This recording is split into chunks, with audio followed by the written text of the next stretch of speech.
Nathan Cole slammed the letter down on his desk so hard the ink jar rattled.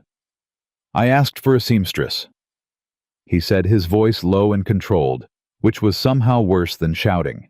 "Someone to mend shirts, patch curtains, keep the house from falling apart, while I keep the rest of this place from dying." His foreman, Holt, stood in the doorway saying nothing. "What I got," Nathan said, "is a woman who walked straight past my front door, ignored my house entirely, and spent her first hour counting holes in my feed sacks." He looked up. "What in God's name did that agency send me?" Before we find out if stories like this one speak to your heart, subscribe to our channel right now and hit that notification bell. Drop a comment below and tell us what city you're watching from. We want to know how far this story travels. Now let's go back to where it all began. The stagecoach was 40 minutes late. Nathan knew because he'd checked his pocket watch 3 times standing at the edge of the road with dust settling on his boots and the sun pressing down on the back of his neck like a hand pushing him toward the ground. He wasn't a man who complained about heat. He wasn't a man who complained about much of anything. Complaining required energy he no longer had to spare. 3 years. That was how long the drought had been bleeding him. 3 years of watching the sky and getting nothing back. 3 years of patching together what he could, selling off, what he had to borrowing against land his father had broken his back to build. The bank had been patient, longer than he deserved if he was honest. But patience had a price tag, and the bill was coming due. 1 more season. That was what the banker Gerald Frost had told him 6 weeks ago, sitting across a desk that smelled like cedar in judgment. 1 more season, Nathan. Then we'll have to begin proceedings. I'm sorry. I truly am." Nathan had thanked him, walked out, ridden home, and sat on the porch for a long time without going inside. Then he'd done the only thing left he could think of. He'd written to the marriage agency in St. Louis. It wasn't a romantic decision. He wasn't going to pretend it was. He was 39 years old. He had 22 ranch hands depending on him for wages. He had cattle to move equipment, always breaking down, and a house that was slowly unraveling at the seams. He needed help. Practical, capable, present help. Someone to manage the household, keep records, mend the clothing and curtains and whatever else needed mending so he didn't have to think about it while he was out trying to save the rest of the operation. He'd been specific in his letter. Domestic skills, sewing experience preferred, organized and self-sufficient. Comfortable with ranch life. No complaints about hard work or long seasons. The agency had written back within 2 weeks.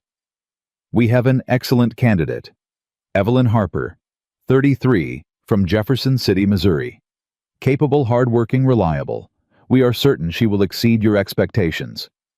He'd assumed that meant she could sew a straight hem. He was wrong. The stagecoach came around the bend with a groan of axles and a cloud of dust, and Nathan straightened up and squared his shoulders the way he always did when he was bracing for something he didn't want to face. 3 passengers climbed out. The first was a heavy-set merchant with a trunk full of fabric samples who immediately started talking to nobody in particular about the road conditions. The second was a young couple who looked terrified of everything and clutched each other's arms getting down the steps.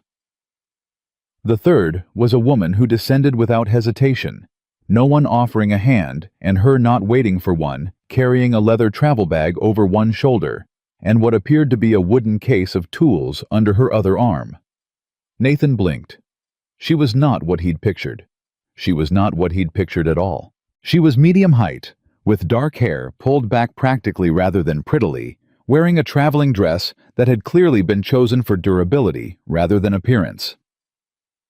Her boots were worn. Her expression was calm in a way that wasn't quite warmth and wasn't quite distance. It was simply focused, like someone who had already decided what she was going to do next and was simply waiting for the moment to do it. She scanned the area, found him standing there, and walked directly toward him. "Mr. Cole," she said, not a question. "Miss Harper," he said. She extended her hand, the way a man would straight out, and he shook it because it didn't occur to him not to. "Long ride?" he asked. 4 days, she said. "I used the time to read through your county's agricultural reports." He stared at her. "Your county?" she continued, as though this were completely ordinary, has had significant rainfall deficits 3 years running. The soil near the river bottom should still be productive for hay, but most ranchers in this territory aren't using it correctly. I noticed that from the road. Nathan opened his mouth, closed it. I also noticed your outer fence line needs attention, she added. 2 posts leaning north. You'll lose wire before winter if you don't get to them. She looked up at him with an expression that was entirely matter-of-fact. I'll get my bags, she said, and turned back toward the coach. Nathan stood in the road and watched her walk away, and tried to remember what he'd actually written in that letter. Holt was waiting at the ranch when they arrived. Silas Holt had been Nathan's foreman for 11 years. He was 54 weathered and had survived 2 cattle drives, 1 prairie fire, and 3 years of drought without complaint. He was also not a man who hid his opinions about things. He looked at Evelyn Harper stepping down from the wagon. He looked at her tool case. He looked at Nathan. That's the seamstress, he said quietly enough that he thought she couldn't hear. I can hear you, Evelyn said without looking up from checking the latch on her bag. Holt's eyebrows went up. She hears good, he told Nathan. Apparently, Nathan said. Evelyn straightened and looked at Holt with that same composed expression. You're the foreman, she said. Silas Holt. The agency mentioned you in the property notes. Holt blinked. The agency had notes about me. Efficient, experienced, loyal. Resistant to change. She tilted her head slightly. I suspect that last part will be the most relevant. Holt stared at her for a long moment. Then he looked at Nathan again. She's going to be a problem, he said. I'm going to be useful, Evelyn corrected pleasantly, and picked up her bags and walked toward the house. She spent exactly 40 minutes inside the house. Nathan had expected her to spend the rest of the afternoon there, examining the kitchen, the bedrooms, the curtains, all those curtains she was supposed to be so helpful with. Instead, he found her 40 minutes later, walking the perimeter of the east pasture with her head down and her hands clasped behind her back, moving slowly and deliberately, stopping every so often to crouch down and look at something on the ground. Miss Harper, he called, following her.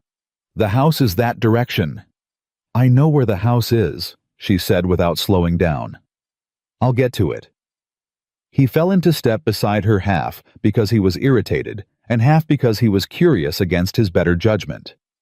What exactly are you looking at? Your feed storage, she said. Where is it? North side of the main barn. Show me. He showed her. She stood in front of the storage area for 2 full minutes without saying anything. Then she picked up an empty feed sack from the pile near the door, turned it over, and held it up so he could see. 3 holes, each one the size of her fist. How often do you replace these? She asked. Nathan frowned. When they wear out. And what happens to the feed that falls through before you notice they've worn out? He started to answer. Stopped. She set the sack down. I counted 11 sacks in this pile with significant damage. Based on the standard fill weight for this size, you're losing somewhere between $8 and $12 of feed every month just from faulty storage, likely more in wet seasons. She looked at him steadily. That's over $100 a year, walking straight out of your barn. Nathan said nothing for a moment. It's feed sacks, he finally said. It's always something small, she said. That's the point. That evening at supper, the atmosphere at the ranch table was something between cautious and hostile. The hands ate in shifts, and word had traveled fast. The new wife had spent her first afternoon walking the ranch like she was conducting a military inspection. Some of them thought it was funny. A couple of them didn't think it was funny at all. Pete Garner, who had been with Nathan for 6 years and had an opinion about everything, spoke up from the far end of the table. No offense, ma'am, he said in the tone of someone who intended a great deal of offense. But most women who come out here spend their first week figuring out where to hang their curtains, not walking around the barn counting holes in burlap. I'll hang curtains when it matters, Evelyn said calmly, without looking up from her plate. Right now, the barn matters more. The barn is our job, Pete said. Been doing it just fine without a woman's opinion. Evelyn looked up then. She looked directly at Pete, and something in her expression made him straighten up slightly despite himself. How long has the ranch been losing money? She asked. Pete glanced at Nathan. Nathan said nothing. 3 years, Evelyn said. According to the county records which I read on the stagecoach. And before you tell me that's the drought's fault, the 2 nearest ranches in this valley have had the same drought. One of them is barely surviving. The other is doing significantly worse than you. She paused. That means the drought isn't the only variable. Something here is being managed differently, and I'm going to find out what it is. The table was quiet. Pete opened his mouth, closed it. Holt at the other end of the table was looking at his coffee mug with an expression Nathan couldn't quite read. Well, Pete said finally, she's not wrong about the Jenkins Ranch. I know, said Holt. Nathan found her after supper sitting at the kitchen table with a ledger open in front of her and a candle burning low beside her hand. She was writing in small, precise columns, and she didn't look up when he came in.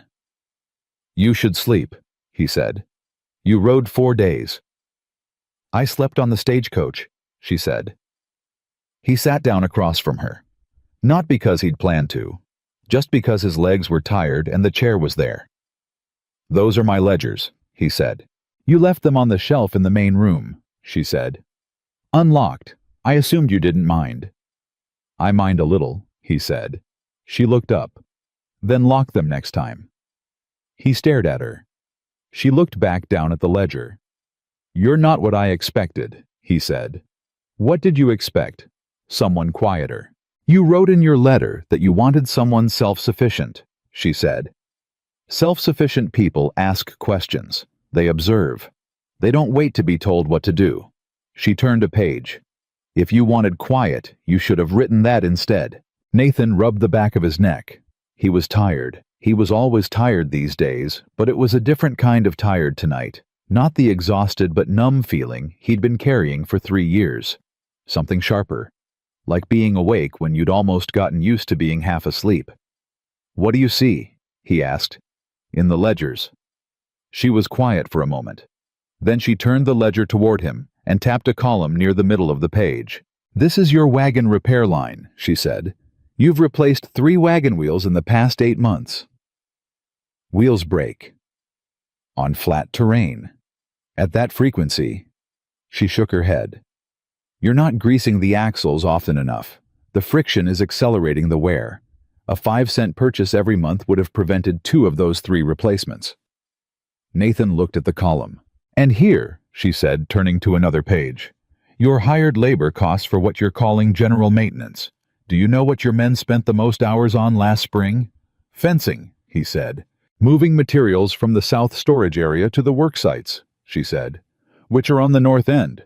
You're paying men to walk half a mile carrying heavy equipment because your storage isn't positioned near your most active work zones.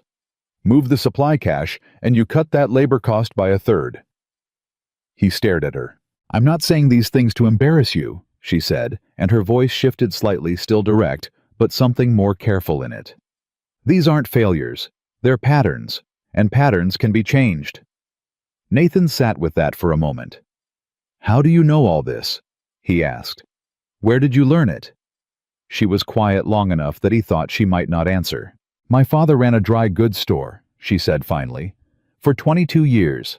He worked himself to nothing, and still lost it because he kept his eyes on the front counter and never looked at what was leaking out the back. She closed the ledger. I spent 6 years after that working in a harness shop, then a freight operation. Learning to see the backs of things instead of the fronts. She stood and picked up the candle. Good night, Mr. Cole, she said. She walked out of the kitchen. Nathan sat in the dark for a long time, staring at the closed ledger, and the number she'd said about the wagon wheels kept running through his head. 5 cents. The next morning, he found her in the barn at first light. She was examining the harnesses hung along the south wall, moving down the row methodically, checking each one. Stitching buckles, the wear points on the leather, and setting aside the ones that had problems. 3 of his hands were watching her from the other side of the barn, with expressions ranging from suspicious to baffled. Denny Walsh, the youngest of them, 20 years old, and still at the stage where everything confused him, equally, finally walked over and asked, "What are you doing, ma'am?" "Sorting," she said. "This one?" She held up a harness. "Needs the throat latch restitched. 2 weeks, maybe 3 before it fails under load." She hung it on a separate hook. "This one is fine. This one needs oiling, not replacing. And this one," she set one on the ground, "actually needs to be retired." Denny looked at the harnesses. "We were gonna throw out most of those." "I know," she said. "That's why I'm here." "Mr. Cole said you were a seamstress," Denny said. Evelyn glanced at him. "Can you sew?" He blinked. "A little. My ma taught me." "Good," she said. "I'll show you how to restitch a throat latch. It's the same principle. Stronger thread, different tension." She held out the harness. "Come here." Denny looked back at the other hands, uncertain. One of them shrugged. Denny walked over. By the end of the first week, Evelyn had produced 4 pages of handwritten notes, reorganized the supply storage on the north end of the property, identified 2 pieces of wagon equipment that could be repaired rather than replaced, and taught Denny Walsh how to do basic leather work well enough that he could handle minor harness repairs himself. She had not sewn a single curtain. Nathan said nothing about the curtains. He was watching something he didn't quite have words for yet, the way the ranch was beginning in very small ways to stop bleeding. Not dramatically, not overnight. But the drip had slowed, and he could feel it the way you feel the difference between a wound still bleeding and a wound that's beginning slowly to close. Holt came to him at the end of the week. "The men are talking," Holt said. "About her. About the wagon axles," Holt said. Pete spent 20 minutes this morning explaining to Denny exactly how often they should be greased and why. Used words like friction coefficient. I don't know where he learned that phrase. He paused. He learned it from her. Nathan said nothing. "She's changing things," Holt said. "I want you to know I'm watching that." "Is that a warning?" Holt considered. "It's an observation," he said. "Some changes cost you. Some changes." He stopped, scratched the back of his neck. "Some changes are the only reason you end up still standing." He walked away without elaborating. Nathan watched him go. Then he looked back at the barn where Evelyn was now working alongside 2 of his hands, all 3 of them bent over something he couldn't quite see from where he stood, and the sound of her voice reached him across the yard. Calm, direct, precise. And one of the hands laughed at something she said, and then the other one did too. Nathan stood there for a long moment. Something in his chest shifted. Not dramatically, steady. And steady was something Harlow Ridge Ranch hadn't felt in a very long time. The second week started the way the first one ended, with Evelyn already awake before anyone else, and already working before Nathan had finished his first cup of coffee. He'd stopped being surprised by it. He hadn't stopped watching it. There was something unsettling about her rhythm. Not in a bad way. Unsettling the way a clock you thought was broken suddenly ticking again is unsettling. You don't quite trust it yet, but you can't look away from it either. She was at the supply ledger when he came through the kitchen that Tuesday morning, cross-referencing what was written against what she'd physically counted in the storage barn the day before. She had a habit of doing that, checking the written record against the physical reality, and the gap between those 2 things, Nathan was learning, was almost always where the money disappeared. "You're up early," he said, which was a stupid thing to say because she was always up early, but he hadn't had enough coffee yet to do better. "Your inventory records are off by $11.40, she said without looking up. "Someone's been recording supply purchases without noting the quantities correctly. Either that or product is leaving the storage barn without being logged." Nathan sat down. "Are you saying someone's stealing?" "I'm saying the numbers don't match the shelves," she said. "There's a difference between those 2 things. The first thing I do is find the gap. Then I figure out why. And if it is stealing," she looked up at him then we handle it. But I found that most of the time when money goes missing on a ranch, it's not theft. It's sloppiness. Someone forgets to write something down. Someone reuses an old tally sheet. Someone assumes someone else is tracking something, and neither of them actually is. She paused. Theft is the dramatic answer.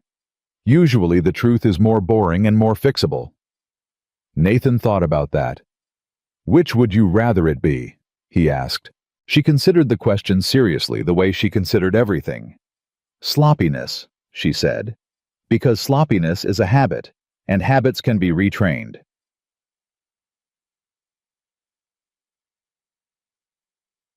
She found the answer by Thursday. It was Clem Boatwright, the supply runner who had been using the same tally sheet for 2 months without realizing it had a duplicate carbon copy stuck to the back. Every purchase he'd recorded had been entered twice in the written ledger without anyone catching it. No theft, no malice. Just a man who'd been too tired and too busy to notice a piece of paper stuck to the back of another piece of paper. Evelyn explained this to Nathan at the end of the day with the same calm voice she used for everything. Nathan stared at the duplicate sheet. 2 months, he said. $11.40, she confirmed. It looked like a loss. It was actually a recording error. Your real inventory is slightly better than you thought. He looked up at her. Slightly. Slightly, she agreed. Don't get excited. But it's a correction in the right direction. He laughed.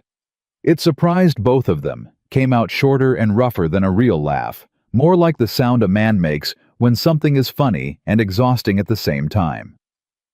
Evelyn almost smiled. Almost. You should do that more, she said. Do what? Laugh, she said simply, and went back to her papers. Nathan sat there for a moment, caught off guard in a way he hadn't been caught off guard in years. By the end of the second week, Holt came to Nathan with something he didn't expect. Not a complaint, a question.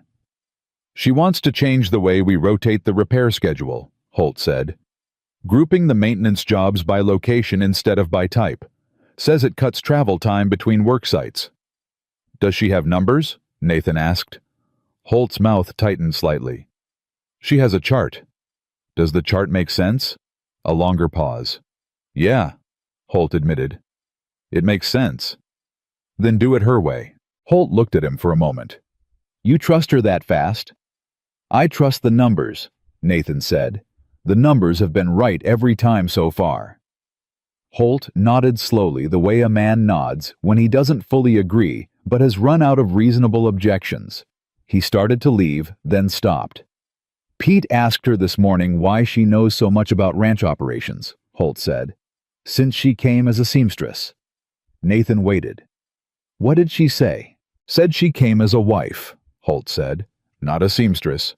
And a wife on a ranch either learns how the ranch works or she watches it fail. He paused. Pete didn't have anything to say to that. Pete never does when someone beats him to the obvious, Nathan said. Holt left and Nathan sat with what she'd said rolling around in his head. A wife on a ranch either learns how the ranch works or she watches it fail. She'd framed it matter-of-factly, but it wasn't a small thing. It meant she understood the stakes. It meant she hadn't come out here thinking this was someone else's problem to solve. That realization sat differently than he expected it to, Tom. It was Denny Walsh who first said what the other hands were all starting to think, but hadn't put into words yet. He came to Nathan that Friday after supper, hat in hand, looking like a man who wasn't sure if he was about to say something smart or something that would get him laughed at. Mr. Cole, he said, can I say something without it being a problem? Depends on what it is, Nathan said. The harness work she taught me, Denny said. I did 3 repairs this week that we would have sent out to Billings before. That's I don't know exactly, but it's got to be close to $8-9 saved just this week alone. Nathan nodded. Good work. I'm not telling you to brag, Denny said quickly. I'm telling you because nobody ever showed me that before. I've been on this ranch 2 years, and nobody ever sat down and showed me how to fix something instead of just telling me to replace it. He stopped, looked at his hat. She didn't have to do that. She just did it. Nathan said nothing for a moment. She see you getting better at it, he finally asked. Denny's face changed a quick, unguarded expression, surprised at the question. Yeah. She checked my stitching yesterday and said my tension was improving. He paused. She said it like it mattered. Nathan watched the young man walk away, and something in his chest did that shifting thing again. The same thing it had done when he'd seen her laughing with the hands in the barn. A slow, quiet movement behind his ribs that he didn't have a clean word for yet. He wasn't sure he wanted one yet. Chetty. The third week was when the ranch hands stopped laughing, not all at once, not with any announcement. It happened the way real change always happens, quietly, incrementally. One small thing at a time, until you looked up and realized the landscape had shifted without a single dramatic moment to point to. Pete Garner was the last holdout, which surprised no one. Pete had opinions the way other men had bones, structural load-bearing, not easy to change. He'd been skeptical of Evelyn from the first supper, and he'd stayed skeptical through the first week and into the second, making comments just below the threshold of outright disrespect, questioning her assessments to the other men when she wasn't in the room. The moment it changed with Pete happened on a Wednesday, and Nathan only heard about it secondhand from Holt. Evelyn had been working through the wagon maintenance records when she found an entry from 4 months earlier, a wheel replacement that had cost the ranch $6. She'd gone back to the actual wagon, examined the replaced wheel, and then spent 20 minutes examining the axle. She found the problem. The axle housing had a hairline crack that had been there before the wheel broke. The wheel hadn't failed because of normal wear. It had failed because of the undetected stress fracture sending shock through the assembly, and the replacement wheel installed on the same damaged housing was going to fail again, probably within the next 4 to 6 weeks. She brought this to Pete directly. "This is your wagon," she said, showing him the housing. "Feel that ridge there? That's the crack." Pete ran his thumb along it. His face shifted, not dramatically, just a slight tightening around the eyes that meant he felt what she was describing and knew she was right. "We replaced that wheel last month. It fails again next month," she said. "But if we repair the housing first, that wheel lasts you another 2-3 years." Pete was quiet for a moment. "How do you know about axle housings?" he said. Not challenging this time, genuinely asking. "Freight company in Kansas City," she said. 3 years. I kept the maintenance logs." "They let a woman keep the maintenance logs." "They didn't let me," she said. "I started doing it because no one else was, and the wagons kept breaking. After 6 months, they stopped asking questions about who was doing it." Pete looked at the axle housing. Then he looked at her. "I'll fix the housing today," he said. "I'll show you the best approach if you want," she said. He hesitated for exactly 1 second. "Yeah," he said. "All right." When Holt told Nathan this story, Nathan had to look away, to hide the expression on his face. "What?" Holt said. "Nothing," Nathan said. "It's not nothing. You're smiling." "I'm not smiling." "You're doing the thing with your face that is the closest you get to smiling," Holt said flatly. "I've known you 11 years. I know the difference." Nathan turned back to him. "She got Pete Garner to say all right to a suggestion in under 3 minutes. I've been trying to get Pete to agree to things for 6 years." Holt considered this. "She didn't argue with him," he said. "She showed him the problem and let him decide." "That's the part I've been doing wrong," Nathan said quietly. Holt looked at him carefully. "With Pete." A pause. "With everything," Nathan said. 3 weeks and the numbers changed. Not by a fortune, not by enough to save the ranch in one stroke, but the weekly loss total, the number Nathan had been watching bleed steadily downward for 3 years, like sand running through fingers, had decreased by roughly 22%. 22% in 3 weeks. He showed Evelyn the comparison at the kitchen table that evening. She looked at the numbers without visible excitement. "It's a start," she said. "It's more than that," he said. "In 3 years, I haven't seen this number do anything but go down." "It'll go down again," she said. "There'll be a bad week, a broken piece of equipment you can't anticipate. a supply price that spikes. Don't celebrate the number. Celebrate the system. The system is what protects you when the number turns against you. He looked at her. You don't let yourself feel good about things, do you? She was quiet for a moment. I let myself feel good about things that last, she said. 3 weeks isn't long enough to know if this lasts. It was the most personal thing she'd said to him since she arrived. He recognized it as such a brief window quickly closed. What would make it last? He asked. She looked at the ledger for a moment, then looked at him. Consistency, she said, and people believing it's worth maintaining after the initial excitement wears off. You think the men will lose interest? Some of them, she said. New systems feel good at first. Then they feel like work. Then they feel like extra work. That's when things slip back. How do you stop that? You make the new way easier than the old way, she said. So going back takes more effort than going forward. She paused. That's what I'm building right now. Not just better habits. A structure that makes the better habits the path of least resistance. Nathan sat back in his chair. Where did you learn to think like this? He said. She looked at him steadily. The same way everyone learns everything, she said. I got it wrong enough times that I finally understood how to get it right. Ted. It was Holt who noticed the other thing first. He came to Nathan on a Thursday afternoon with his hat in his hands and the expression of a man who had been turning something over in his mind for several days and had finally decided to say it out loud. She's not sleeping enough, Holt said. Nathan frowned. What? She's up before first light. She works until after the hands turn in. I walked past the kitchen 2 nights running after 10 o'clock, and the candle was still going. He paused. She's driving herself hard. She's getting things done, Nathan said. She's running on empty and trying not to show it, Holt said. I've seen it before. Men do it when they're trying to prove something. Drives them into the ground eventually. Nathan said nothing. What's she trying to prove? Holt asked. It was a real question, not a rhetorical one, and it landed differently than Nathan expected. What was she trying to prove? That she was worth what she'd cost? That she hadn't been wrong to come? That a woman with accounting ledgers and leather-working tools could walk into a failing ranch and matter? Or something else? Something she'd carried here from Missouri that had nothing to do with him and everything to do with all the places she'd learned to look at the backs of things instead of the fronts. He didn't know. But that night when he passed the kitchen and saw the candle still burning and Evelyn bent over her papers, with her shoulders tense and her pen moving in those precise, careful columns, he stopped in the doorway.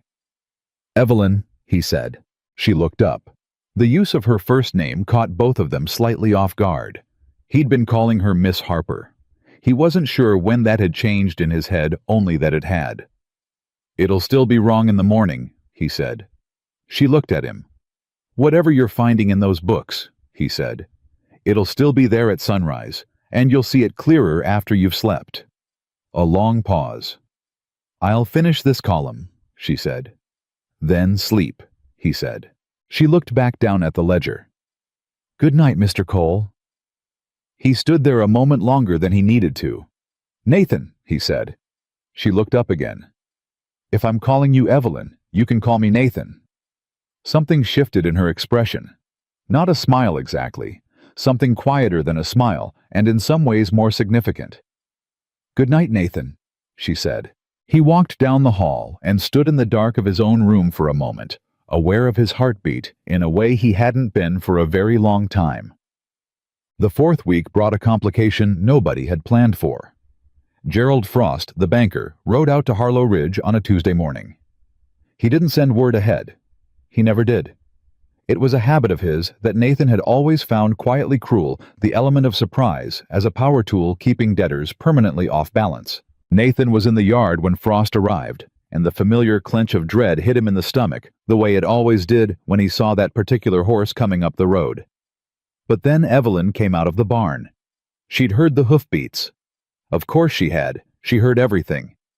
She stood beside Nathan as Frost dismounted and she didn't say anything, just stood there with her arms loose at her sides, and her expression the same steady, focused calm she brought to everything. Frost glanced at her. "Mrs. Cole?" "Miss Harper," she said. "I'm managing the ranch's operational accounts." Frost blinked, looked at Nathan, looked back at her. "I see," he said in the tone of a man who did not see and did not particularly want to. "You're here about the debt schedule," Evelyn said. Frost straightened slightly.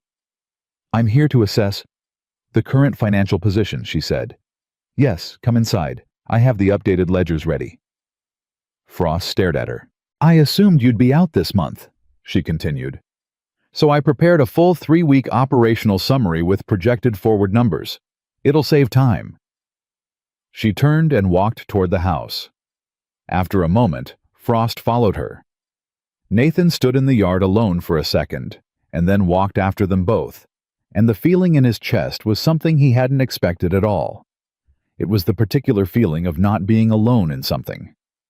He hadn't felt that in years. Inside, Evelyn laid out the ledgers with the composed efficiency of someone who had been preparing for exactly this moment since she arrived.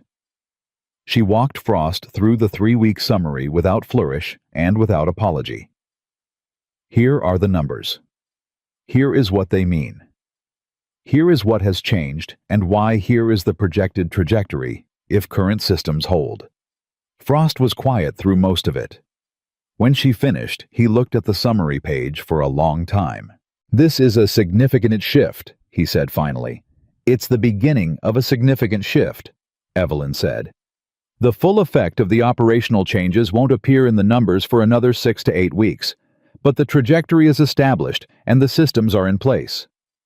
Frost looked at Nathan. "You've brought in outside help." "She came as my wife," Nathan said. It was the first time he'd described her that way, and the word felt strange and right at the same time. Frost looked between them. "These numbers are real. Check them against your own records," Evelyn said. "I cross-referenced everything against your bank's quarterly statements, which are public record. You'll find they match." A pause. Frost closed the ledger. "I'll give you the rest of the season," he said. "If the trajectory holds, we'll renegotiate the schedule." He stood, picked up his hat, and nodded to Evelyn with something that was almost, but not quite respect. When the door closed behind him, Nathan turned to look at Evelyn. She was already putting the ledgers back in order. "You prepared for him," he said. "Before he even came." "I prepared for him the first week," she said. "A banker with an open loan on a struggling property doesn't wait forever. I wanted to be ready." "You didn't tell me." "You had enough to worry about," she said simply. Nathan stood there. He thought about 3 years of carrying this alone. 3 years of that weight sitting entirely on his own shoulders, with no one who understood the full picture, no one he could put the real numbers in front of and say, "Here, help me see what I'm missing." He thought about Frost's face when Evelyn had said, "I have the updated ledgers ready." He thought about the way she'd walked out of that barn and stood beside him without being asked. "Thank you," he said. She looked up at him. "I'm doing my job." "No," he said. "You're doing more than that. And you know it." She held his gaze for a moment longer than usual. Then she looked back down at the ledgers. But she didn't argue with him. And somehow, that was the most significant thing she'd said all week. The news arrived on a Friday, the way most things that change everything do. Without warning, tucked inside ordinary conversation easy to miss if you weren't paying attention. Denny Walsh brought it in with the mail and a bag of flour from town, setting both on the kitchen table and saying almost as an afterthought, "They're putting up a railroad construction camp about 8 miles east.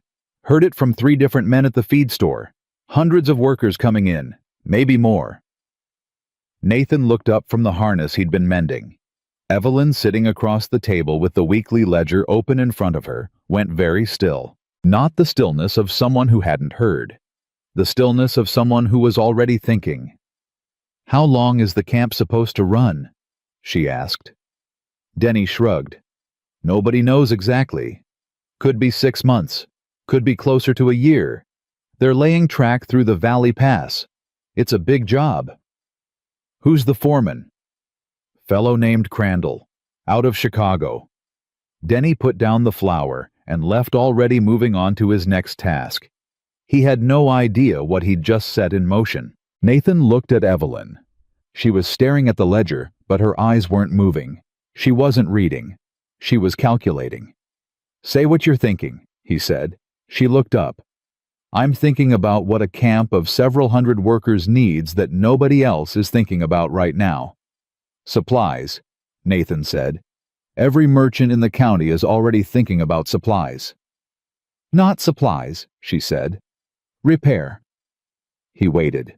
"A railroad construction camp runs heavy equipment around the clock," she said, leaning forward slightly, and for the first time since she'd arrived, Nathan heard something in her voice that wasn't quite the same, steady, composed certainty she always carried.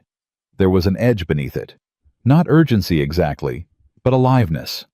Wagons, tents, harnesses, tool assemblies, rigging equipment. Mechanical components that get used hard every single day in rough terrain conditions. Every piece of that breaks down. Constantly. She pressed her palm flat on the table. And when it breaks, they don't have time to send it back to Chicago. They need someone local who can fix it fast and fix it right. Nathan was quiet for a moment. "We're a cattle ranch," he said. "We're a cattle ranch with a harness shop, a repair crew. I've spent 4 weeks training a leather worker in Denny who is better than he knows, and 4 weeks of documented maintenance work that proves we know what we're doing." She paused. "And we're 8 miles away instead of 8 hours. He looked at her. "You want to pitch the railroad a maintenance contract?" "I want to pitch the railroad a maintenance contract," she confirmed, "before anyone else thinks of it." "What makes you think nobody else has thought of it?"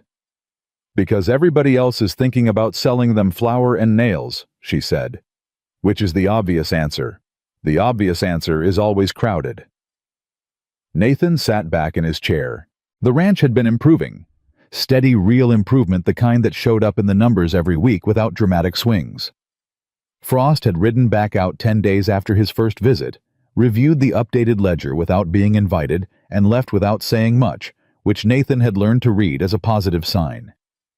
The debt wasn't gone, but the bleeding had slowed to something manageable, and manageable was something Nathan hadn't believed in for 3 years. Now Evelyn was looking at him with that direct, level gaze, and talking about a railroad contract like it was the next logical step in a plan she'd been building toward since she arrived.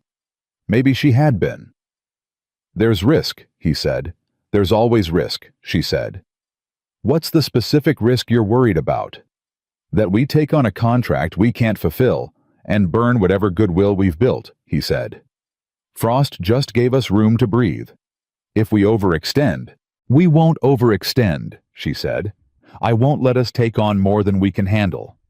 I'll negotiate a trial contract first, a limited scope, 2 or 3 weeks specific deliverables. If we can't perform, we say so and walk away before it costs us. If we can..." She stopped. Let him finish it. "If we can..." Nathan said slowly, "Everything changes." "Everything changes," she agreed. "She is." He looked at her for a long moment.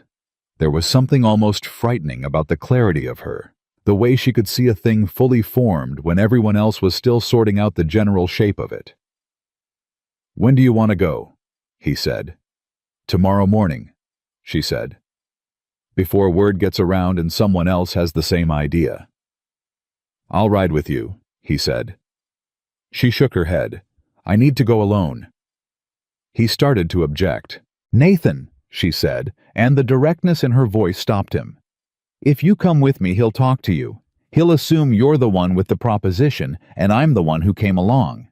And then we'll spend half our time fighting that assumption instead of making our case." He knew she was right. He didn't like it, but he knew it. "What if he won't see you?" he said. "He'll see me," she said. "Or I'll wait until he does."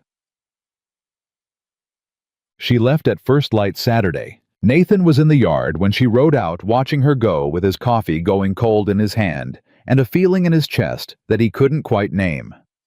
Part of it was practical, the rational understanding that this mattered, that the outcome of this single conversation could shift the trajectory of everything they'd built over the past month. But part of it was something else, something quieter and more personal, the particular feeling of watching someone walk towards something hard on your behalf, knowing there's nothing you can do but wait. Holt came up beside him. "She'll be fine," Holt said. "I didn't say anything." "You've been standing here for 10 minutes staring at the road," Holt said. "You didn't need to say anything." Nathan drank his cold coffee and said nothing. "You know what I've noticed," Holt said after a moment. "I'm sure you're going to tell me." "She never talks about what she wants," Holt said. "Not once in 4 weeks. She talks about what the ranch needs, what the numbers say, what the systems require." He paused. "Never once what Evelyn Harper actually wants out of any of this." Nathan looked at him. "I'm just saying," Holt said. "Worth thinking about." He walked away, leaving Nathan standing with an empty cup and a thought he hadn't finished forming yet. She was back by early afternoon. Nathan heard the horse and was in the yard before he'd consciously decided to be there. When Evelyn dismounted, he read her face before she said a word, and her face told him exactly nothing. She'd kept it as composed and controlled as always, which meant he couldn't tell if it had gone well or badly until she spoke. "He saw me," she said. "And he made me wait 2 hours first," she said, handing off the horse. "I waited. And then—" She looked at him. Something moved behind her eyes, not quite humor, but adjacent to it. "He thought I was there to sell him fabric," she said. "What did you say?" "I said that was a reasonable assumption, and that I understood why he'd made it, and then I asked him to walk me across his equipment yard." Nathan stared at her. "He did it. He did it to humor me," she said. "He stopped humoring me about 30 seconds in." She walked toward the house and he followed. "Tell me," he said. "His main freight wagon has a wheel assembly that's showing the exact same stress pattern as Pete's wagon did last month," she said. "2 of his tent frame structures have load-bearing joints that are improperly seated. They'll collapse in high wind. His primary harness set for the draft horses has a throat latch that's been repaired with the wrong thread weight. It'll hold under normal load but fail under heavy pull." She stopped at the door and turned to face him. "I told him all of this, standing in his own yard looking at his own equipment. Not from a catalog, not from a pitch letter, from 30 seconds of walking and looking." Nathan felt something rise in his chest. "What did he say?" he said. "He said, 'Prove it,'" she said. "About the wheel assembly." So I showed him the stress fracture, same technique I used with Pete. He called over his head mechanic. The mechanic looked at it and said, "She's right." The words hung in the air between them. "He offered a trial contract," Evelyn said. 2 weeks. Harness maintenance and wagon assessment for the primary work fleet.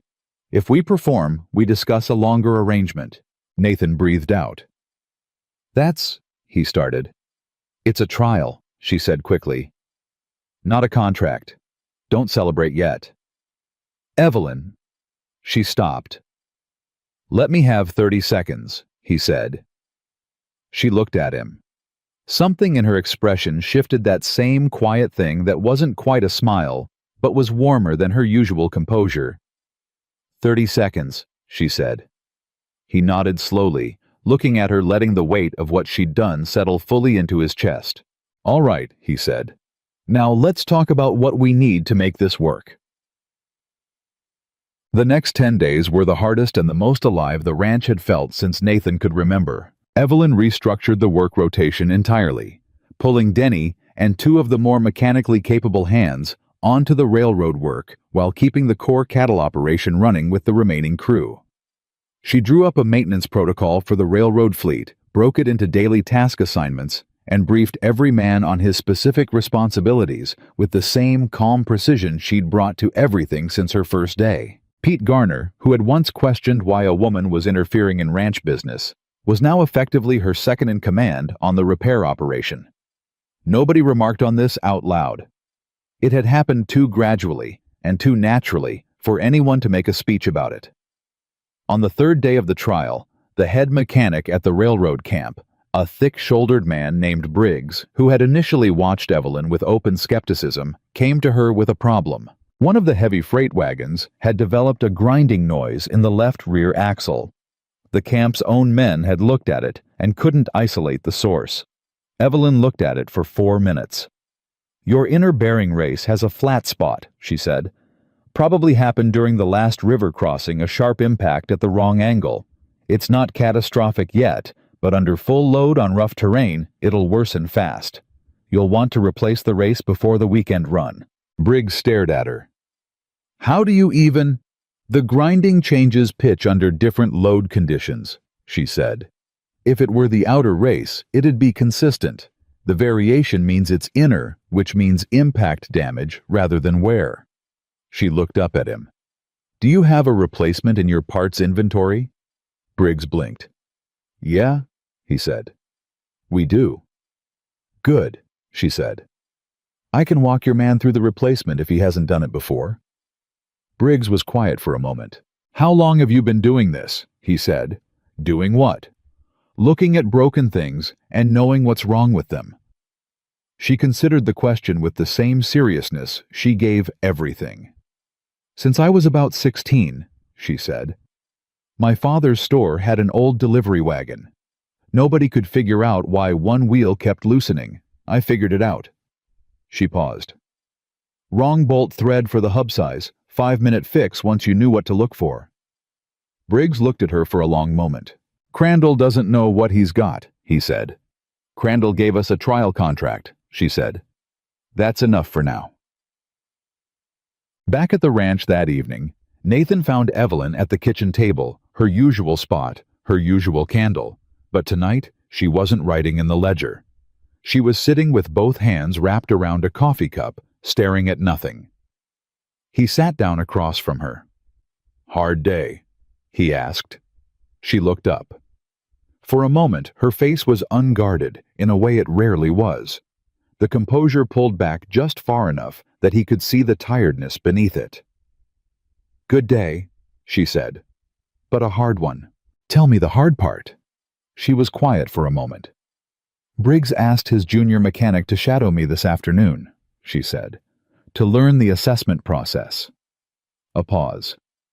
"The mechanic is 22 years old. He looked at me the entire time like he wasn't sure whether to take notes or argue with everything I said." "Did he argue?" "Once," she said. "About the bearing diagnosis. He had a different theory." "Was he right?" "No," she said. "But he wasn't entirely wrong either. His reasoning was sound, just incomplete." She paused. "So I told him that his logic was good and here's what he was missing. And he stopped arguing and started listening." Nathan watched her. "You could have just overruled him," he said. "I could have," she said. "But then tomorrow he'd still be looking for reasons to dismiss me instead of reasons to learn from me. And I need him learning from me. We have 8 more days in this trial." Nathan sat with that for a moment. "You think about 3 steps ahead all the time," he said. "I think about what the situation requires," she said. "It's not strategy, it's just—" She stopped. "Just what?" She looked at her coffee. "When you've spent most of your life having to prove that you belong in rooms where people assume you don't," she said quietly, "you learn that winning the argument in the moment is never the point. The point is whether they still respect you after the argument is over." The kitchen was quiet. Nathan thought about all the rooms he'd walked into where nobody had questioned his right to be there. Every banker, every merchant, every foreman he'd ever dealt with, none of them had made him prove anything before listening to what he had to say. He'd never once thought about what it would cost to not have that. "I'm sorry," he said. She looked up surprised. "That it has to work that way," he said.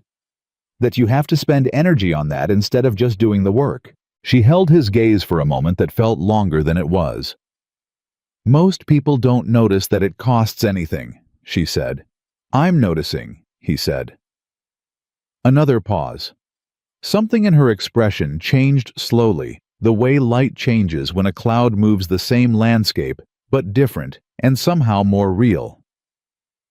"Thank you," she said softly. They sat together in the quiet kitchen for a while after that, not talking, the candle burning down between them, and it was one of the most comfortable silences Nathan had known in years. On the 8th day of the trial, the storm came.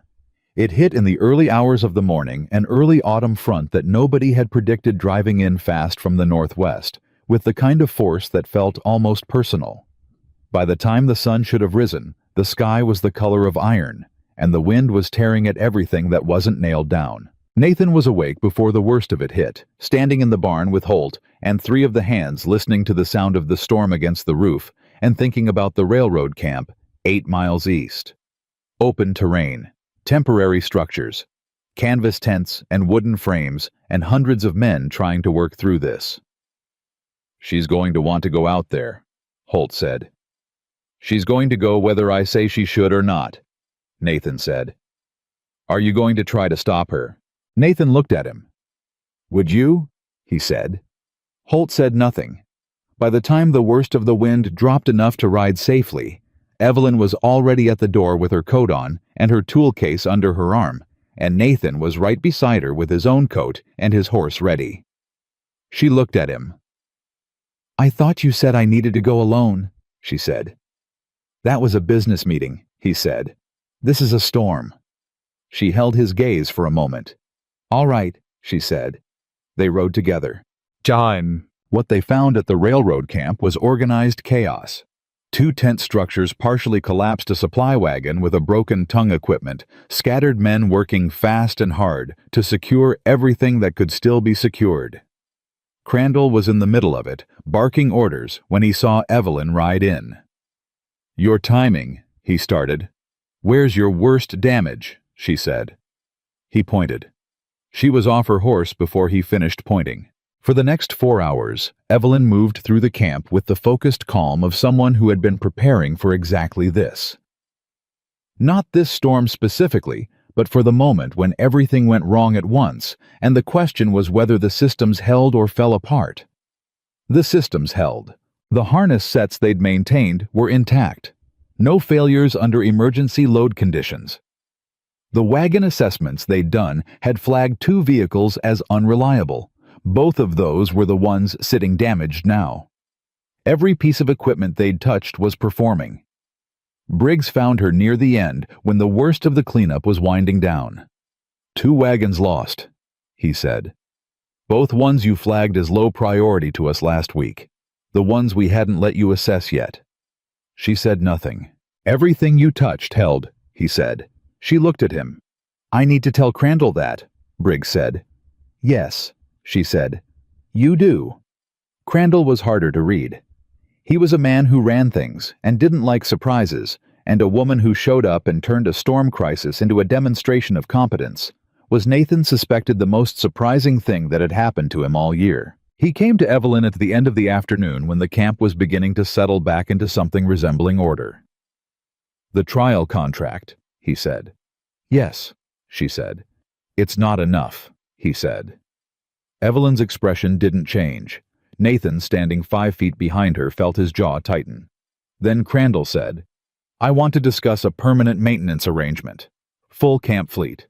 Monthly retainer." The words hit the air like something solid. Evelyn looked at him for a moment. "I'll need to review the scope," she said. "And the terms need to account for emergency response, not just scheduled maintenance." "Agreed," Crandall said. "I'll have a proposal to you by Thursday," she said. Crandall nodded, looked between her and Nathan, looked back at her. "You saved me a significant problem today," he said. "I don't forget that." He walked away. Nathan looked at Evelyn. She was staring at the space where Crandall had been, her expression still composed, but her hands, he noticed her hands were pressed flat against her sides, the way a person holds themselves perfectly still when something enormous has just happened, and they are not yet ready to let it out. "Evelyn," he said quietly. She turned to look at him, and for one unguarded moment, he saw it, the full weight of what this meant, the fear that had been underneath all of it, the months and years of being dismissed and overlooked and underestimated, and now this. "We should head back before dark," she said. Her voice was steady. Her eyes were bright. Nathan nodded. They rode back toward Harlow Ridge as the sky turned gold and red behind them side by side, and neither of them said much, but the silence between them had a different quality now. Not empty, not careful, but full of something they were both still finding words for. The ranch that came into view at the end of that road looked the same as it always had, but it wasn't, and they both knew it. The proposal took Evelyn 2 days to write. Nathan watched her work on it the way he'd watched her work on everything with total focus. Nothing wasted, every decision deliberate. She drafted it once, read it back to herself with her lips moving slightly, crossed out half of it, and started again. She asked Nathan 3 questions over the course of those 2 days, each one specific and practical. What was the ranch's realistic labor capacity? If the cattle work ran normally alongside the contract, what was the minimum monthly revenue number that would allow them to begin paying down the bank debt on an accelerated schedule, and how much could they spend on additional tools and materials without creating a cash flow problem in the short term? He answered all 3 questions honestly, including the parts that were uncomfortable to say out loud. She wrote the numbers down without comment, folded them into her calculation, and kept writing. On Thursday morning, she rode to the railroad camp with the finished proposal in her leather bag, and Nathan stayed at the ranch and tried to work and did a poor job of it. Holt found him in the tack room reorganizing things that didn't need reorganizing. "She'll be fine," Holt said. "You said that last time." "I was right last time." Nathan put down the bridle he'd been holding for 5 minutes without doing anything with it. "The numbers in that proposal are aggressive," he said. "If Crandall counters low, she'll have to decide on the spot whether to hold the line or take less than we need. And if she takes less than we need—" "She knows the numbers better than either of us," Holt said. "I know she does." "Then trust that," Holt said. "You've trusted everything else she's done." Nathan looked at him. "This is different." "Why?" He didn't answer right away, not because he didn't know, but because the answer was more personal than practical, and he wasn't sure he was ready to hand it to Holt yet. "Because now there's more to lose," he said finally. Holt was quiet for a moment. "Yeah," he said. "I know." He left Nathan alone with that which was either a kindness or the opposite of one. "Not urgent." She came back at midday. Nathan was in the yard. He'd stopped pretending he wasn't waiting. Evelyn rode in at a steady pace, dismounted cleanly, handed off the horse, and walked toward him. Her face was composed. Her face was always composed. He'd stopped trying to read it from a distance because it never told him anything until she was close enough to see her eyes. He watched her eyes. "He countered," she said. Nathan's chest tightened. "How far down?" "He didn't counter down," she said. "He countered with an expanded scope." Nathan stared at her. "He wants more work done. He wants to add the secondary equipment fleet to the contract," she said. "Survey instruments, smaller tool assemblies, assessment and maintenance of the camp's structural hardware." She paused. "It's more work than we proposed, but the monthly retainer he's offering reflects the expanded scope." "How much more?" She told him the number. Nathan was very still for a moment. "Say that again," he said. She said it again. He looked at her. She was watching him with that particular expression she had when she was giving someone time to process something without rushing them. "That's—" He stopped, ran the number through the debt schedule in his head, rough and fast. "Evelyn, if that holds for 6 months. The bank debt has a viable payoff path before the end of next year," she said. "If we manage the operational costs correctly and the railroad contract runs its expected duration." The words landed in his chest like something physical. End of next year. Paid off. Done. 3 weeks ago, he'd been talking to Frost about foreclosure proceedings. "Did you accept?" he said. "I told him I needed to discuss the scope expansion with my partner before committing," she said. Partner. The word registered, and he filed it away and didn't remark on it because something in him recognized that remarking on it would make her take it back or qualify it, and he didn't want that. Do we have the capacity? He said instead. If we bring on 2 additional hands for the contract work specifically, yes, she said. I've already identified 2 candidates in town who have the right skills. Both are currently underemployed. We can offer fair wages and they'll come. You've already done that. I identified them, she said. I haven't approached them. That was your call to make. He looked at her. You could have made it. It's your ranch, she said. He was quiet for a moment. It's our ranch, he said. Her expression changed. Just slightly. Just enough. Go tell Crandall yes, Nathan said. The news traveled fast, the way news always traveled in small territories, where people had few secrets and a great deal of curiosity about their neighbors. By the following week, 3 other ranchers in the valley had heard about the Harlow Ridge maintenance contract with the railroad camp.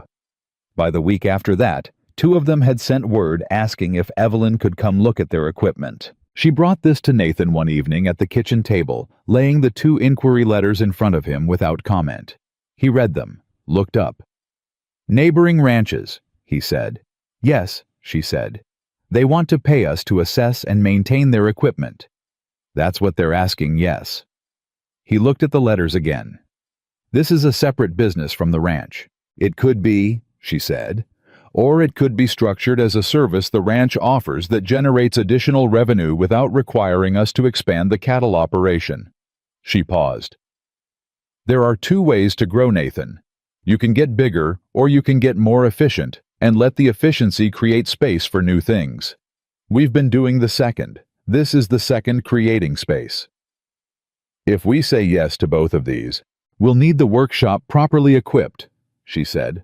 Right now we're working out of the barn, which is functional but limiting. A dedicated workspace would increase capacity and quality. She hesitated for the first time. That requires investment. How much? She told him. It was not a small number. Not a dangerous number. Not anymore. Not with the railroad retainer coming in, but not a number you spent without thinking about it. Nathan thought about it. He thought about Frost's face the day Evelyn had laid out the ledgers. He thought about Denny Walsh learning to re-stitch a throat latch. He thought about Pete Garner saying all right in the barn, and Briggs saying everything you touched held, and Crandall looking between him and Evelyn and directing the real conversation to her. Build the workshop, he said. Evelyn looked at him. Full budget, he said. Do it right the first time. Something warm moved through her expression, brief and real.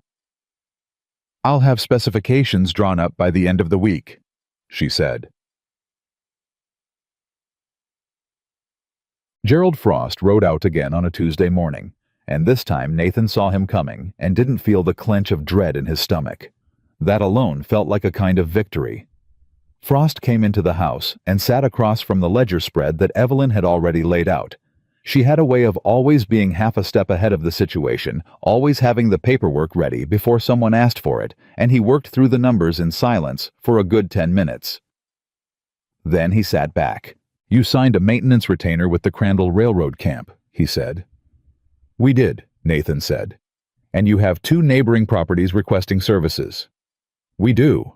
Frost looked at the ledger. Then he looked at Evelyn. Then he looked at Nathan. 3 months ago, Frost said slowly, I was preparing the foreclosure paperwork. I know, Nathan said. I want to be clear, Frost said, that I am not a man who is easily surprised. A pause. Miss Harper, Frost said, turning to Evelyn directly, which was something he had not done in their first meeting.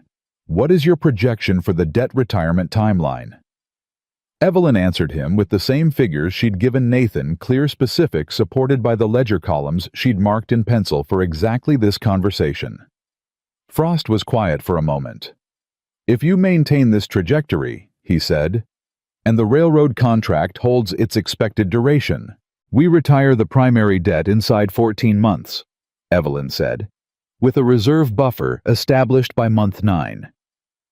Frost looked at her for a long moment with an expression Nathan couldn't quite read. I'll restructure the repayment schedule to reflect the new capacity, Frost said finally. More favorable terms. You've earned them. He stood, gathered his things, and paused at the door. You came here as a seamstress, he said to Evelyn, and it wasn't quite a question. I came here as a wife. She said the same answer she'd given Pete Garner weeks ago, the same even tone. The ranch needed more than sewing. Frost looked at her for another moment. Then he nodded once with something that was fully respect this time, no qualification around it. The door closed behind him. Nathan let out a breath he felt like he'd been holding for 3 years. Evelyn was already making a note in the ledger. You're not going to acknowledge that, he said. Acknowledge what? Gerald Frost just restructured our loan and tipped his hat to you on the way out. She kept writing, but the corner of her mouth moved, just slightly. I noticed, she said. The workshop broke ground 2 weeks later. Nathan had expected the ranch hands to treat it as just another construction job, dig here, frame there, done. Instead, something unexpected happened. The men showed up before they were scheduled to. Pete Garner came in on his day off without being asked. Denny Walsh worked 3 hours past the end of his shift 3 days running, and when Nathan told him he didn't have to, Denny just looked at him and said, It's going to have her name on it, isn't it? Nathan looked at him. What? The workshop, Denny said. It should have her name on it. Nathan hadn't thought about it. He thought about it now. Yeah, he said. It should. He told Evelyn that evening. She went very still. It's a working building, she said. It's her building, Nathan said. Nathan. Denny's idea, he said. I just agreed with it. She was quiet for a long moment. Long enough that Nathan started to wonder if he'd said something wrong. Nobody has ever put my name on anything, she said. Her voice was entirely steady. But it was the careful kind of steady, the kind a person uses when they need their voice to be steady. Then it's time, he said. She looked at him. He looked back at her. The kitchen was quiet around them, the candle burning between them, the way it always did in these late evening conversations that had become the rhythm of his days without him ever consciously deciding they would be. Thank you, she said. It was a small thing to say for something that large, but he understood that it wasn't a small thing at all. The week the workshop was finished, the first neighboring ranch payment came in. It wasn't a large amount, a 2-day assessment job, straightforward workfare compensation. But Nathan stood in the main room looking at that figure entered into the ledger in Evelyn's precise handwriting and felt something he hadn't felt in so long, it took him a moment to identify it. Pride. Not the desperate defending kind of pride that had kept him going through 3 years of drought. The real kind. The kind that comes not from surviving, but from building something. He found Evelyn in the new workshop organizing the tool inventory with the systematic thoroughness she brought to everything, and he stood in the doorway for a moment before she heard him. She was moving with an efficiency that had become familiar to him now. No wasted motion, no hesitation, everything in its place. But there was something else today. Something lighter in how she held herself. She was humming very quietly, barely audible, and she stopped the moment she realized he was there. Don't stop, he said. She turned. I wasn't aware I was doing it. I know, he said. That's why I said don't stop. She looked at him with that expression he'd come to know, the one where she wasn't sure whether to be amused or guarded, and settled somewhere between both. He walked into the workshop and looked around at what she'd built here. Not just the physical space, the whole of it. The organized system, the labeled inventory, the repair log already started on the wall hook, the sense that this room knew what it was for and was ready to do it. Tell me something, he said. What? When you were on that stagecoach, he said, reading the county agricultural reports. She gave him a look. Did you know what you were going to find here? She was quiet for a moment. I knew what kind of problems a ranch in drought territory would likely have, she said. I'd seen it before. Not cattle specifically, but the pattern. Reactive management. Deferred maintenance. Record-keeping that falls behind when people are stressed. She paused. I didn't know the specifics, But you came prepared anyway. I always come prepared, she said. It's the only thing I've ever been able to count on completely. He looked at her. Me, you mean, he said. Preparing yourself. It's not a sad thing, she said quickly. I didn't say it was sad. I said it was... He stopped. It's lonely is what I was going to say. She was very still for a moment. I'm not... She started. I know you're not complaining, he said. I know you're not asking for anything. That's not what I mean. He moved a step closer, and she didn't step back, which he noticed. I mean that you've been the only reliable thing in your own life for a long time, and you've been good at it, and it's worked. But it's also meant you carried everything alone. He paused. You don't have to do that here. Evelyn looked at him for a long moment. The workshop was quiet around them. Outside, somewhere across the yard, one of the hands was laughing at something, and the sound of it drifted through the afternoon air like it belonged there. I'm still figuring out how to do that, she said quietly. Not carry it alone. So am I, he said. She looked at him. Really looked at him the way she sometimes did when she'd set aside the composed efficiency and was just present, just herself, direct and real. We could figure it out at the same time, she said. It wasn't a grand declaration. It was a practical suggestion delivered in her practical voice with the smallest trace of warmth behind it. It was, Nathan thought, the most Evelyn thing she had ever said. Yeah, he said. I think we could. 2 months after the railroad contract was signed, a letter arrived from the county land office. Nathan almost didn't read it immediately. Mail had a way of being either irrelevant or bad, and he'd learned to manage his energy. But Evelyn picked it up from the stack, looked at the return address, and handed it directly to him. Open it, she said. He opened it. It was a notice that 2 properties adjacent to Harlow Ridge, small parcels that had been abandoned during the worst of the drought years, had come available for purchase at county auction. First right of refusal went to the nearest operating ranch. That was Harlow Ridge. Nathan read it twice. We can't afford to expand right now, he said. Not both parcels, Evelyn said. She'd been reading over his shoulder, which he'd stopped noticing she did weeks ago. But the east parcel, the one with the river bottom access, we can afford that. Barely, but within margin. River bottom, he said. The most productive soil in this valley, she said. You mentioned it yourself the first day. You said most ranchers aren't using it correctly. He turned to look at her. You remember that, he said. I remember everything you said about this land, she said.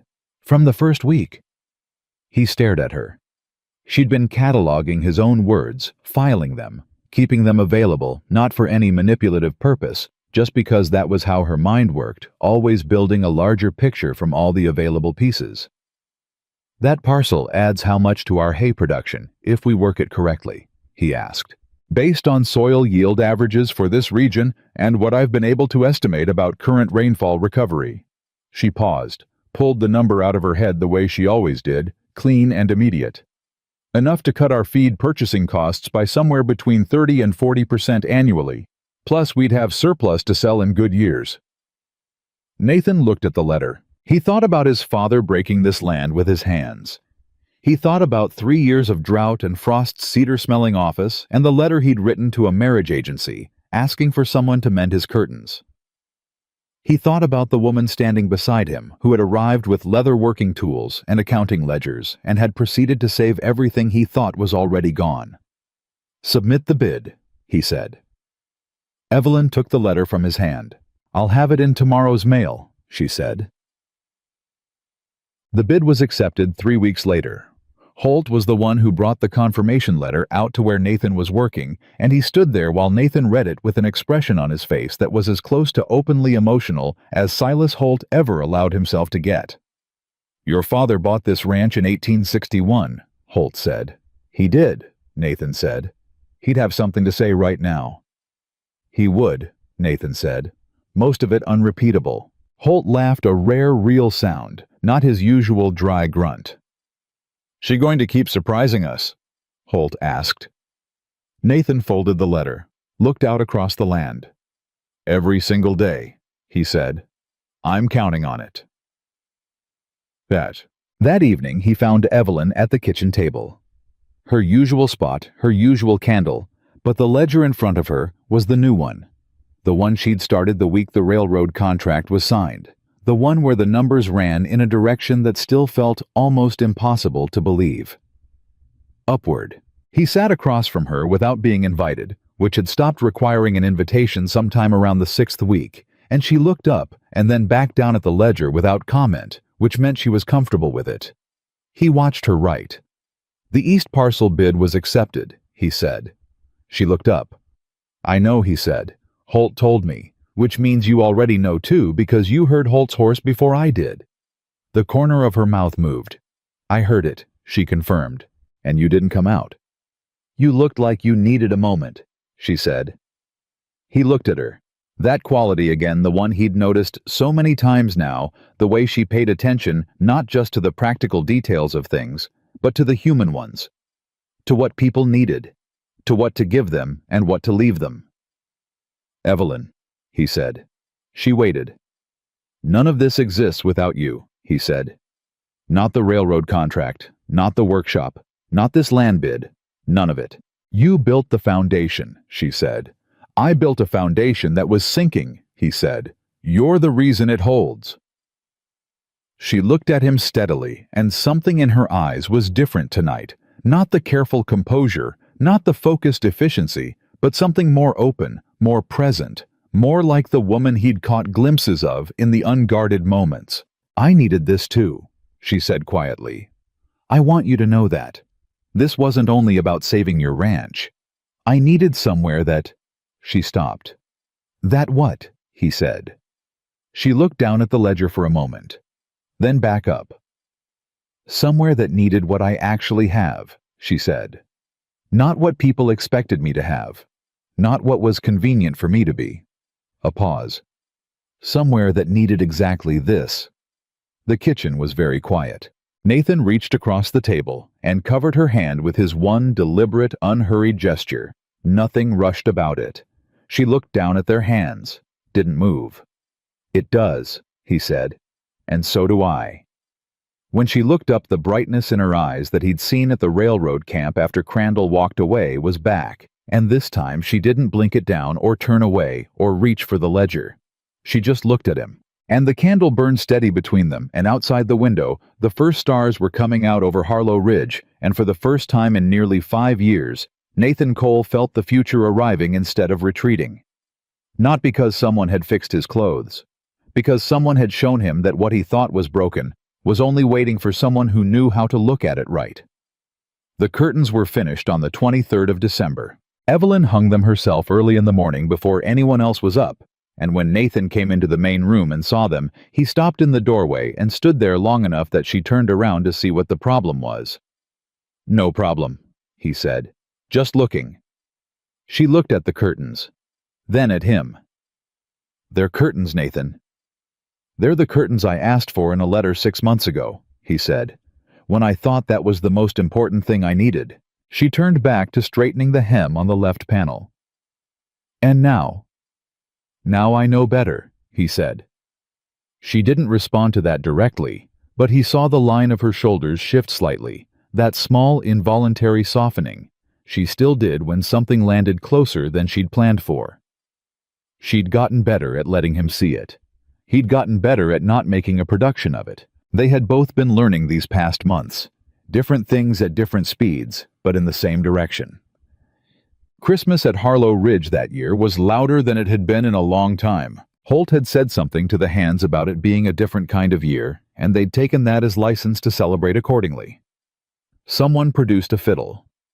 Pete Garner, who it turned out had a singing voice completely inconsistent with his personality, led 3 rounds of something that wasn't quite a carol and wasn't quite a drinking song, but landed somewhere useful between both. Denny Walsh attempted to teach the 2 new hands the throat latch stitching technique by firelight, which was not the appropriate venue for it, but demonstrated better than anything else how completely the culture of this place had changed. Evelyn moved through all of it with the particular grace of someone who had not grown up with large celebrations and was discovering, somewhat to her own surprise, that she didn't mind them. Nathan watched her from across the room most of the evening. He watched her listen to Pete's singing with an expression that started as politely neutral and ended as genuinely amused. He watched her answer a question from one of the new hands. Carson, 26, quick learner, with the same patient precision she brought to every explanation, and watched Carson nod with the focused attention of someone who understood he was being given something valuable. He watched her accept a cup of hot cider from Denny and say something that made Denny laugh the real way, not the polite way. She was at home here. Maybe she didn't fully know it yet, but he could see it. Holt appeared at his elbow sometime around 9 o'clock. "Stop staring," Holt said. "I'm not staring," Nathan said. "You've been watching her for 45 minutes, Holt said. "In my experience, that's either staring or the early stages of a medical episode. You look healthy enough so." Nathan drank his cider. "I'm going to ask her," Nathan said. "Properly." Holt was quiet for a moment. "The ring question or the future question?" Holt said. "Both," Nathan said. "They're the same question." Holt looked at Evelyn across the room, then back at Nathan. "Don't make a speech," Holt said. "She doesn't like speeches. She likes direct." "I know," Nathan said. "And don't do it tonight," Holt said. "Too much noise. She'll want quiet for something like that." Nathan looked at him. "When did you become an expert on what Evelyn wants?" "I've been watching both of you for 6 months," Holt said flatly. "Someone had to pay attention while you were busy falling in love with the ranch's operational efficiency." Nathan opened his mouth, closed it. Holt walked away looking satisfied. The week between Christmas and the New Year was quieter, the way that week always is, a pause between what just ended and what hasn't started yet. The ranch ran on a lighter schedule. The workshop stayed closed for 3 days, which Evelyn accepted only after Nathan pointed out that the men needed rest, and the equipment would still be broken in January. She spent part of those 3 days doing something he hadn't seen her do before. She wrote letters. He saw them on the kitchen table. Several of them sealed and addressed in her small, precise handwriting, and he didn't ask because she'd tell him if she wanted him to know.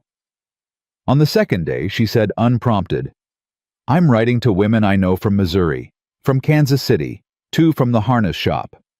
She paused. "Telling them about the work we're doing here, in case any of them are looking for a different situation." He looked at her. "The workshop needs to expand in the spring," she said. "When the railroad protocol is implemented and the neighboring ranch contracts grow, we'll need 2 more skilled people at minimum. And I'd rather bring in people I know can do the work than spend 3 months figuring out whether a stranger can." Nathan nodded slowly. "Makes sense." "It also means," she said, "that this place will have women working in it, doing the same work the men do for the same wages." She looked at him directly when she said that. It wasn't a challenge exactly. It was a door she was opening, watching to see how he'd walk through it. "That was always the plan, wasn't it?" he said. "What you told me. What you wanted to build." "I wanted to know if you'd remembered," she said. "I remembered everything you said about what you wanted to build," he said. "Same as you remembered everything I said about this land." She looked at him for a moment. Then she went back to her letters, but the set of her shoulders had changed again, that softening, less guarded now than it used to be. He sat across from her and read the agricultural report from the county extension office that had been sitting unread for 2 weeks, and they spent the afternoon like that, quiet and companionable, and easy in each other's presence, in the way that takes time to build and can't be faked.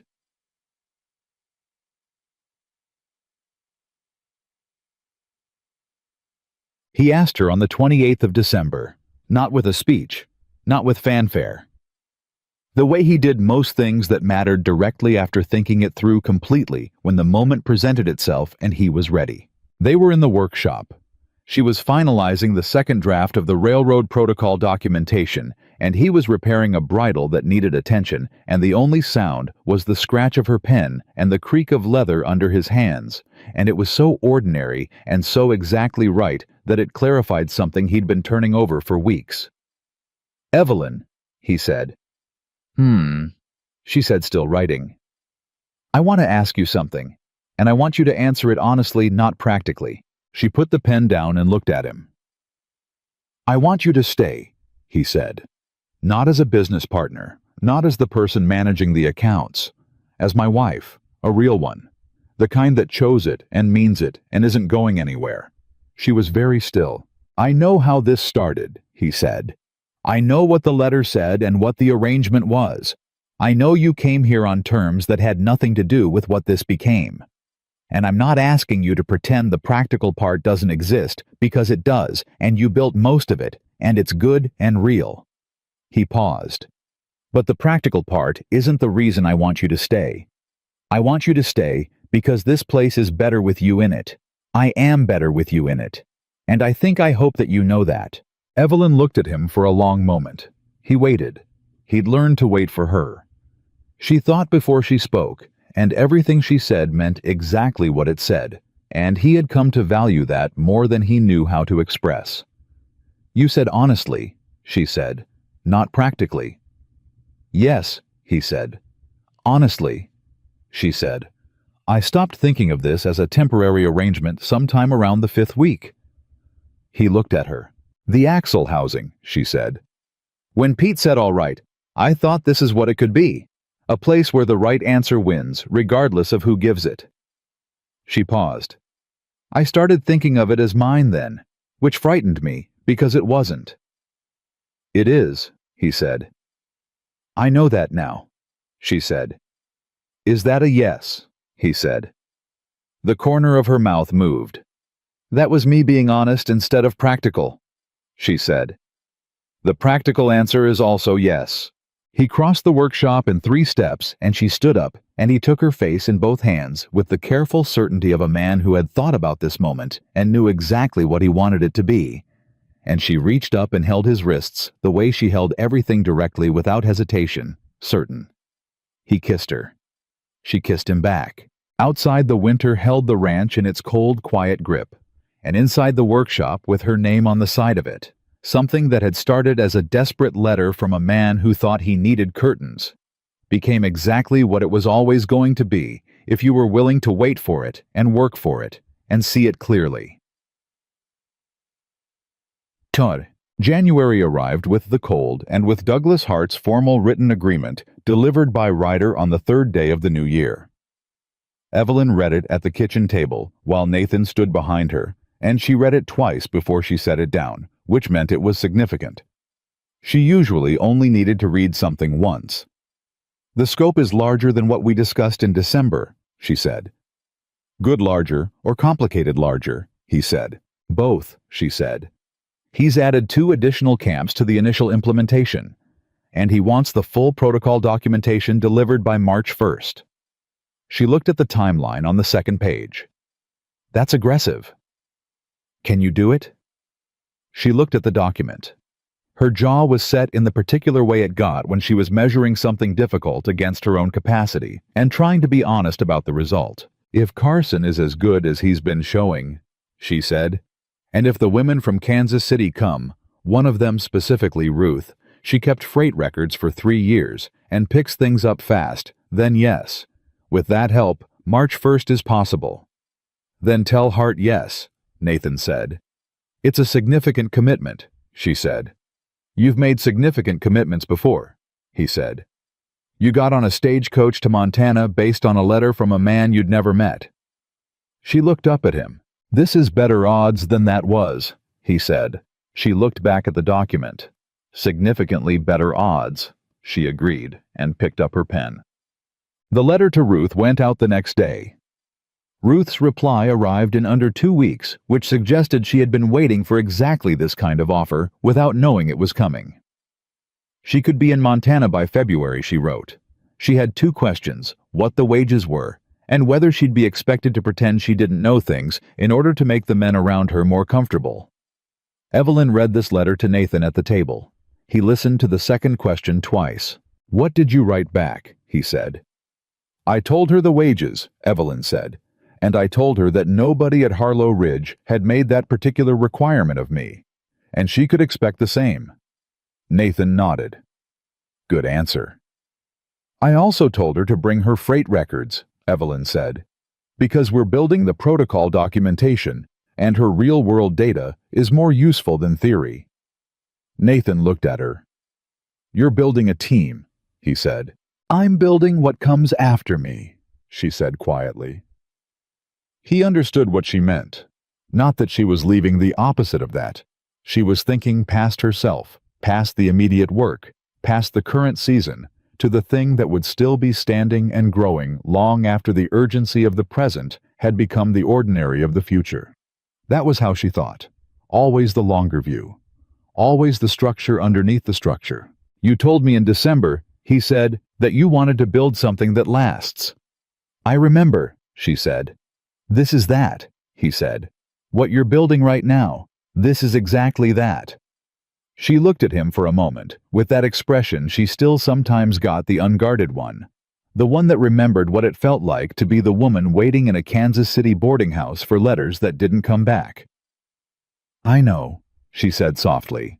He reached across and covered her hand, and she didn't look down at their hands anymore the way she used to. She just let it be natural and unhurried the way a thing is when it belongs where it is.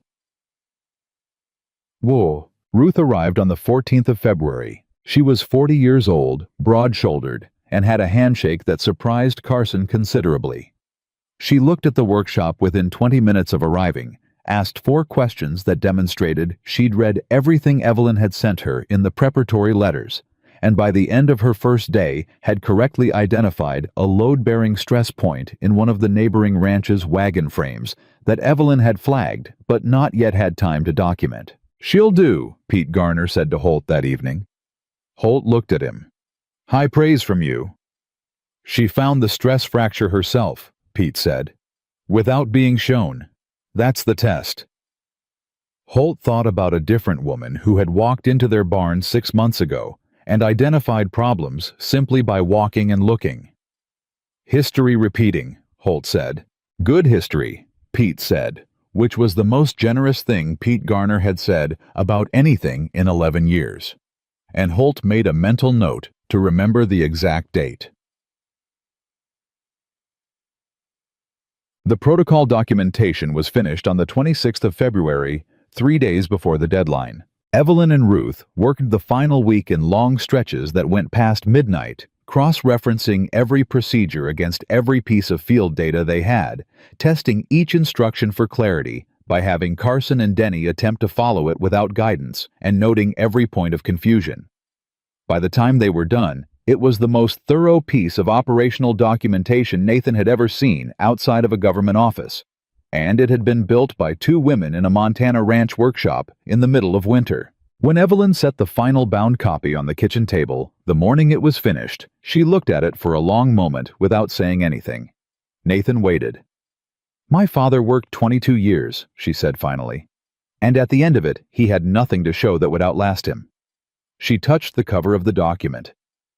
This will still be working in camps along this railroad line when everyone who built it is gone. Her voice was entirely steady. Nathan understood that it cost her something to hold it that steady. Your name is on the front page, he said. She looked up. I made sure of it, he said. Hart's copy, our copy, every copy. Evelyn Harper Cole, Harlow Ridge Ranch. He paused. Your father's store didn't outlast him. Your work will. She was very still for a moment. Then she said, Harper Cole. That's your name, he said. If you want it. I want it, she said. Immediate, no hesitation. Something broke open in his chest, warm and full. And he pulled her into him and held her, and she held back with the same directness she brought to everything. And for a long moment, neither of them said a word. The spring came in hard and fast, the way Montana springs do. 1 week ice, the next week mud, then suddenly green, arriving like it had been waiting just past the edge of sight the whole winter long. With the green came growth. The east parcel worked correctly through the early planting window, produced exactly what Evelyn had projected hay yield that cut the feed purchasing costs by 33% and left a surplus worth selling by late summer. The railroad protocol was implemented at the first 2 camps by April, with Hart sending word back that the supervisors had called it the clearest operational document they'd ever been handed. 3 more neighboring ranches signed service agreements. Carson turned out to have a mechanical instinct that nobody had known about until Evelyn handed him a broken survey instrument, and he fixed it in 40 minutes without instruction. Ruth was already training a third person, a young woman from Billings named Ada, who had come asking about work and stayed because the work was real. And the bank debt, the thing that had hung over Harlow Ridge like a permanent weather system for 5 years, was ahead of schedule. Frost came in April, not the weather, the banker, and sat down with the updated ledgers and said in the tone of a man revising his entire understanding of a situation, "You'll be clear by October." "September," Evelyn said. Frost looked at her. "The East Parcel hay surplus sells in late August," she said. "At current prices, that accelerates the final payment by 4 to 6 weeks. Frost looked at Nathan. Nathan shrugged. "She's right. She's usually right." Frost looked back at Evelyn. He did that more now, looked at her first. Consulted her directly, let the conversation be what it actually was, rather than performing the version where Nathan was the primary party. It had taken him 3 visits to make that adjustment completely, but he'd made it. "September," Frost said. "September." Evelyn confirmed. He closed the ledger, and then he said something Nathan hadn't expected. "My daughter," Frost said. He stopped, looked at his hands. "She's been asking about working outside the home. Not teaching, not dressmaking. Something more operational. Her word." He paused. "I've been telling her there aren't opportunities for that kind of work out here." The kitchen was quiet. "Tell her to come talk to me," Evelyn said. Frost looked at her. "I mean it," Evelyn said. "Tell her to come. I'll show her what's here." Nathan watched Gerald Frost, who had nearly foreclosed on this ranch 8 months ago and had ridden out to assess the damage, with the tired certainty of a man confirming what he already knew, sit across from the woman who had changed everything and nod with something that was genuine and a little humbled. "I'll tell her," Frost said.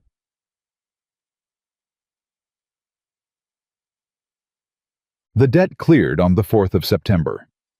Evelyn was in the workshop when the final confirmation came, and Nathan walked out there and stood in the doorway holding the bank's letter, and she looked up and read his face before he said a word. She set down her work. "It's done," he said. She stood up. He crossed the room and handed her the letter. She read it, which was not necessary because she knew every number in it by heart. But she read it anyway, and he understood that she needed to see it in writing. To have the thing be real in the physical, documented, irrefutable way that she trusted most. She held the letter for a moment. Then she looked up at him. Her eyes were bright. "We should tell Holt," she said. "We should," he said, "in a minute." She looked at him. He took the letter gently out of her hands and set it on the workbench, and he held both her hands in his and looked at her. Really looked at her, the full of her, the woman who had arrived with a tool case and an eye for broken things, and had proceeded to fix everything that mattered. "I wrote a letter once asking for someone to sew curtains," he said, "and I got you instead. And I want you to know every single day for the rest of my life, that's the luckiest thing that ever happened to me. Evelyn Harper." Cole looked at him with those steady dark eyes that saw everything missed, nothing, and had looked at a failing ranch and seen not what it was, but what it could be. "Nathan," she said. "Yeah," he said. "The curtains look good," she said. He laughed, the real kind, the full kind, the kind he'd stopped being able to find for 3 years, and that came easily now. She smiled. The real one, the full one. He pulled her in and held her in the middle of the workshop that bore her name, and outside, the September sun was on the land they'd saved together, and the east pasture was gold with late-season grass, and somewhere across the yard, Denny Walsh was teaching Ada something she hadn't known before, and Harlow Ridge Ranch stood exactly the way a thing stands when it's been built right, not because the ground was perfect, but because the people who cared for it refused to let it fall. Chapter. The women came through that autumn and into the following year. Frost's daughter, whose name was Clara, and who had her father's precision, and her own fierce, quiet stubbornness, arrived in October and proved in her first week that she had a natural aptitude for logistics that Evelyn said reminded her of herself at 24.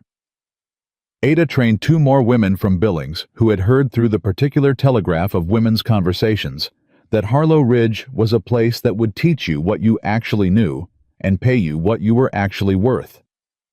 Ruth became the lead trainer for new equipment assessors, a role that suited her so completely it seemed like something she'd been designed for. The workshop doubled in size before the second winter.